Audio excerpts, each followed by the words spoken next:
就直接开，你直播看到那个针的，你如果是怕搞不清楚的话，就是什么情况下这个电脑都是没有那个黑黢黢的那种是什么情况？有什么觉得这一部分是以前的手机自己动手摇了，让他给学的东西，现在没什么东西好学的。做出这个来。它这个一的话就是，你如果是想，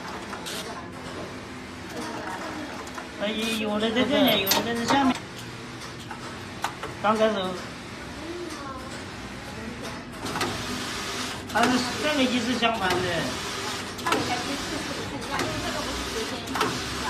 他讲的是这个讲白差，但它。这边这个跟直线可能有些地方就经常那这个是平时地方的话呢，这个是直标嘛，那个是日装性的。